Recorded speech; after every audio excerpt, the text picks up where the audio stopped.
Hello everyone, how are you all? Welcome to the channel English Grammar for All, and I am Asiya Abid. Today we are going to start chapter number 14. And chapter number 14 is about active and passive voice. So let's start our topic with the definition of voices. Voice is a characteristic of verbs which indicates the relation of the verb's action to its subject. The voice of a verb may be either active or passive.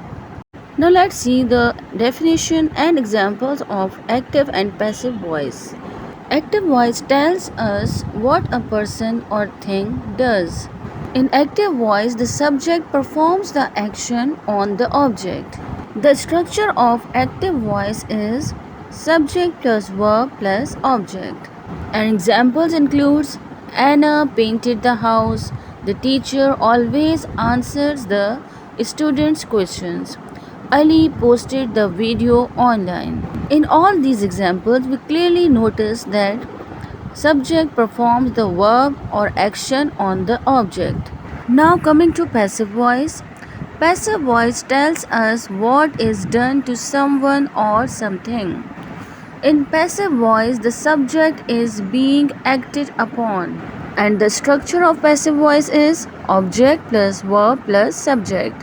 Now examples are the house was painted by Anna, the students' questions are answered by the teacher, the video was posted online by Ali.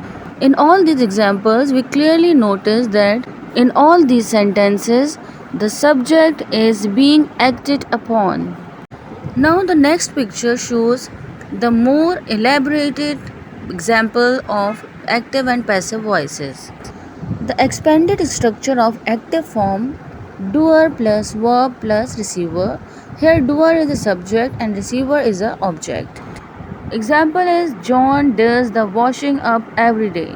And now the structure of passive form receiver plus be form of verb plus past participle plus by and plus doer means subject. In passive voice, we exchange doer and receiver means subject and object. Look at the example. The washing up is done by John every day. Okay, now if we have adverb in the sentence, so the conversion would be like this. Active form is she will write poems beautifully, and the passive form poems will be beautifully written by her. One more example, he handled the load carefully.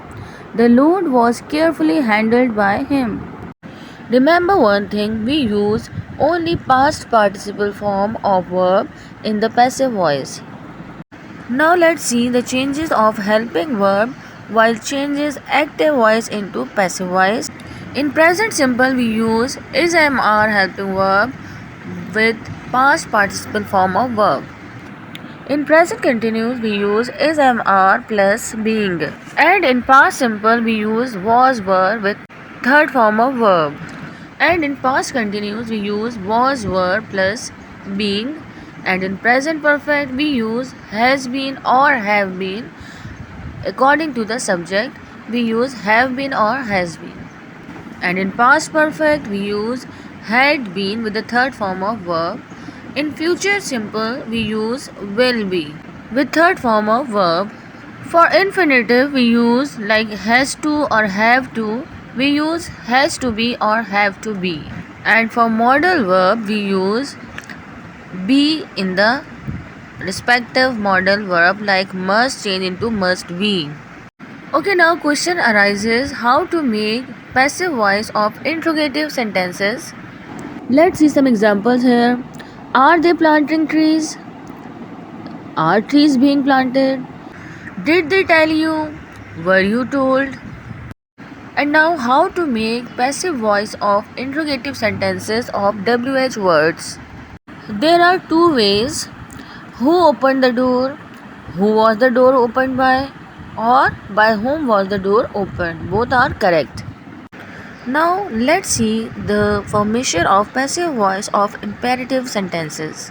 If sentence is imperative, the conversion of active to passive is given here. Examples are help me, let me be helped, open the door, Let the door be opened. Don't eat this fruit. Let not this fruit be eaten. Sing a song. Let a song be sung.